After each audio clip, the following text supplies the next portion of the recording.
Hello, my name is Marcus Remillard, and I'd just like to say I'm so sorry I couldn't be there today in person. I'm actually attending a wedding, but I'm very happy to have made the finalists, and I'm very happy to be presenting in front of you today, even though it's over video. So without further ado, I'd like to present you my solution for the Webstaurant Logistics case competition. So in this case, we're asked to determine which factors should be considered when choosing a time effectiveness model over a cost effectiveness model. We're then asked to rank these factors from least important to most important. Then we create methods that can test each of these factors. And finally, we quantify the extra cost per shipment for time efficiency over cost efficiency. So why should we focus time efficiency for Webstaurant store orders? Well, as listed in the case, sometimes restaurant owners or people in the industry need things as fast as possible, especially large things that may need less than truckload. So an example given in the case is a restaurant owner's refrigerator goes down and they can't be in business until they get a new refrigerator. Now, it would be beneficial for them to get it shipped to them through Webstaurant store, but it's probably not fast enough. They're losing money every day that they're not open. Therefore, if we have an expedited order experience, they're able to get things as fast as possible, and they're able to be up and running as fast as possible. So, through improving the customer's experience, both old customers and new customers, we gain a competitive advantage in the market. This means that we have something that no other of our competitors are able to replicate, and therefore we generate more revenue. Now, with that added revenue, we're able to turn that into the cycle of improving the supply chain agility. So by investing more in our supply chain, it gets just a little bit quicker. And by becoming quicker, we yet again improve the customer experience, completing the cycle. So what measurement methods can we use for each of these cornerstones? For customer satisfaction, we're able to measure it through surveys and feedback. This can be anything from a post-order survey where you fill it out, or you can also do feedback through an online forum where people talk about how much they like your company or any bad experiences that they have. If we're specifically going to quantify customer satisfaction, we want to look at loyalty tracking. So how often do people use our service and then use it again? And that can be expressed as a percentage. Then you can also use recurring orders, or the easiest method of loyalty tracking is finding how many people pay a premium for Webstaurant Plus. We can measure operational efficiency through order delivery time. This means how quick we're able to get it to them, and then also through accurate forecasting. So how accurate can we get when we predict what things are going to cost us? And that does wonders for both the supply chain and for the finance department when determining budgeting and how much the program costs total. And finally, this one's a tough one to measure, but you can measure competitive advantage through market analysis. So tracking your own brand value, tracking your company valuation, and tracking your competitors' performance, pitting them against each other and seeing how you're doing in the market. Now, brand value is also a good indicator of how much competitive advantage you have over others in the market. So you can see Webstaurant store versus Cisco, and you can use things like surveys, feedback, or something like a focus group to find which one holds more value, which one do the customers value more. Now, how do we measure time efficiency success? This is through a cost-benefit analysis through these three cornerstones. The customer satisfaction, and we discussed these all before, the operational efficiency, and the competitive advantage. Well, we just split the model from a cost-efficient model for shipment to a new time-efficient model. This means that we can separate the data and analyze them independently. With the new shipment model, I'd like to introduce Webstaurant Store on the Fly, a new program. So, with On the Fly, you'd be going through your standard order, trying to get that refrigerator that you oh so badly need. You come down to the shipping and handling selection. You look at common carrier, which comes for free. You see the lift gate for $55, and then for premium, you can pay for on-the-fly shipping, which will provide much more value for somebody in a dire time of need. So this new expedited order selection will improve the supply chain agility for less than truckload for Webstaurant store, getting it to the customer much faster. This will also introduce a new algorithm for order selection and forecasting, specifically focused towards getting it to the customer as fast as possible, not focusing it on the cheapest order possible. And through this forecasting, we're able to predict how much it'll cost every time to see if it's worthwhile to put that on there. Because sometimes it might not be worthwhile to put something that's so large or so far away. It might be too high of a cost for the benefit that it'll deliver a Webtron store. Finally, at the end of every on-the-fly order, and hopefully every common carrier order, we include a customer survey that fills out how satisfied they were with their order and how much time, and if they were satisfied with the cost. And this will be used for later tracking. Now, onto the statistical analysis of the current Webtron store model, utilizing the data given to us. So, I chose to run a multivariate regression with the independent variables being delivery distance, so from which state to which state, whether it was in residential or commercial areas, whether or not it needed a lift gate, whether or not it needed an appointment, and then we also put in the variable of each carrier as a dummy variable. And from these, the calendar days and the delivery costs depend on each of these values, and we see a correlation. So when we run the multivariate regression, it does look a little scary with all these numbers, but rest assured it's fairly simple. So we see that the addition of a liftgate costs about $50, but it also takes away about 6% of the delivery day. Something important to see from this is that the carrier selection is very important to both the cost, but mainly the number of days that it takes to deliver an item.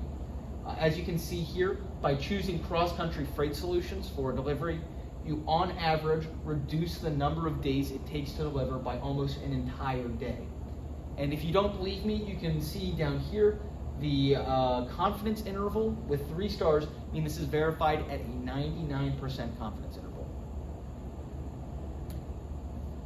So just an example of the less than truckload delivery cost calculation, as well as the number of days calculated by all of these variables.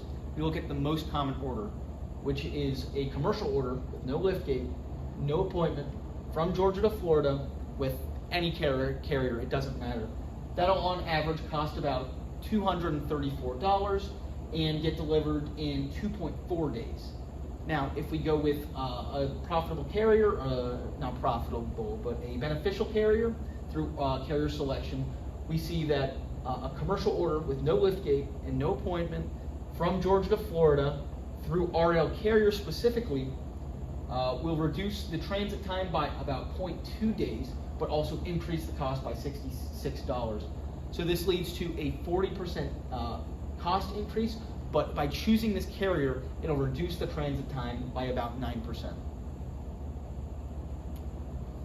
So what we've all been waiting for, what factors should we consider for Webtron Store on the fly? Now we just saw a regression and our forecasting equation, but now our first factor will be the on-the-fly revenue return on investment. And this is on-the-fly revenue orders specifically. So I don't think that we should look at orders, the revenue generated from this specifically compared to how much we invest in it and how much we put into maintaining it. This is because it's a very high initial investment. A lot of stuff goes into it. A lot will go into improving the algorithm. A lot of our time and devotion will be going into these orders. And this is also a long-term program. So you shouldn't be looking just a few months in and seeing, oh man, this is making us no money. It's going to be a long-term program, and the purpose is not to price gouge our customers in their time of need. The purpose of this program is to acquire new customers in their time of need and build loyalty, and also to satisfy the existing customers that don't have the expedited order. In calculating the return on investment, although it's not super important for just through on-the-fly revenue, this is calculated through net return over cost of investment. Now, onto our more useful factors. So 2 factors that I find to be very useful are customer acquisition through on-the-fly and satisfaction and loyalty rates through on-the-fly. Customer acquisition will be measured by the percentage of new customers brought through on the fly. So how much do we really bring in with this program? And then we can also derive satisfaction rates and loyalty rates through post-order customer surveys. This will provide us with both quantitative and qualitative data, meaning it'll be a checkbox. Did you pick this because it had on the fly, yes or no? And we'll be able to see how much an influence that has, but then we'll also give our customers an area to talk about their experience, to talk about their satisfaction or dissatisfaction, to get to the root of our problems and to better improve the program. I think the best way to get people to fill out surveys is to give them incentive opportunities. So something that's very common is to say, hey, fill this survey out for a chance to win a raffle for 5% off your next order, or fill it out to win a raffle for a year's worth of Webstron Premium, or excuse me, Webstron Plus, which will make people want to fill out the survey more. Now, on to what I find to be one of the most important factors is the supply chain efficiency of this less than truckload model. We would like to find out through those split data categories if on the fly is able to significantly reduce the amount of days it takes to deliver something. On top of this, we also measure our supply chain efficiency through our supplier selection efficiency, seeing which suppliers are best and is our algorithm picking them the most. Finally, we can verify how efficient our supply chain is through our quote forecasting equation, seeing before the orders even come in how much it's going to cost, each of the quotes, and then comparing them to the actual quotes later. And these are verified by statistical analysis. And finally, the most important approach factor is the overall cost benefit of the program. So on the fly's effect on the entire Webstron strategy and the entire, not just the program, but the entire company. So is it able to bring new people in? Is it actually delivering a higher value to the customers? And on top of that, this should be used over a long term, way more than 1 year. This is just so that we can build awareness for the program and really develop that strong base of reoccurring customers. And although this is a very complicated idea, it's actually quite simple on how to calculate cost benefit.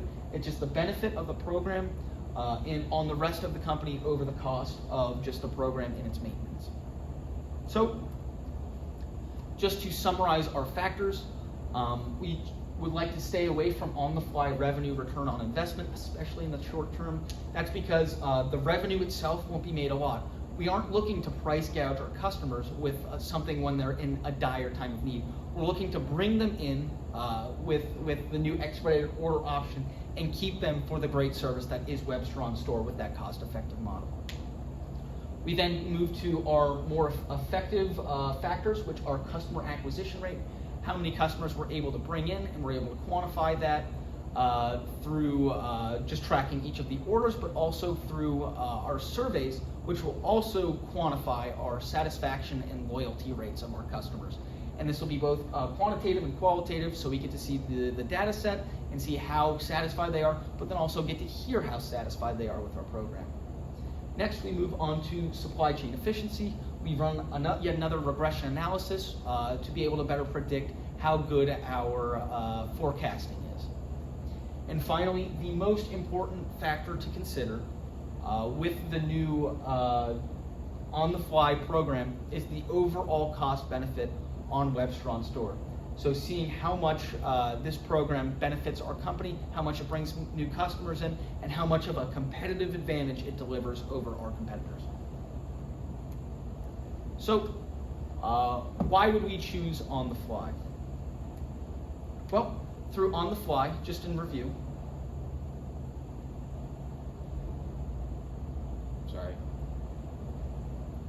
through on the fly, we'll be able to expedite customer orders through this new program. We'll be able to track and improve less than truckload logistics. This is mainly through our statistical analysis by updating our new algorithm and implementing our new forecasting equation.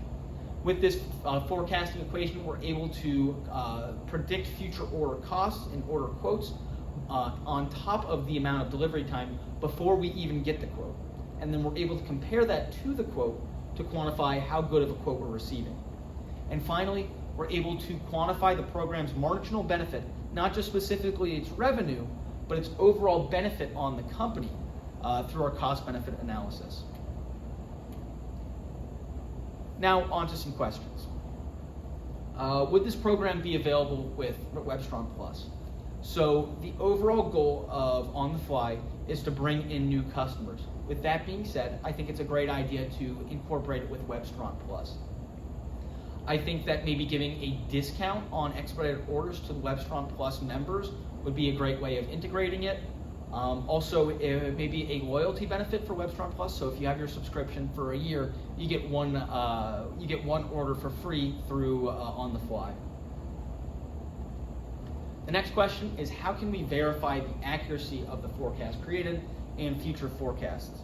So we talked a little bit before about how we can compare the actual cost of the quote versus the actual what the forecast spits out. Now, if we go into the accuracy of the forecast created already, we know that this focus is mainly on the quotes themselves, not on the orders. Now, the orders that were given through the data sheet were only 4,000, but each of those order numbers had 10 different quotes along with them. So by manipulating the data and stacking them on top of each other, we're able to create 40,000 total quotes to verify our analysis with. And this is such a high number of data points that we assume that it is standardly distributed. We also know that the R squared for calendar day, this is the correlation of all of these, including distance down here, how much of an impact they have on the number of calendar days. We can see it's almost 50% of all of these factors influence the number of calendar days it takes.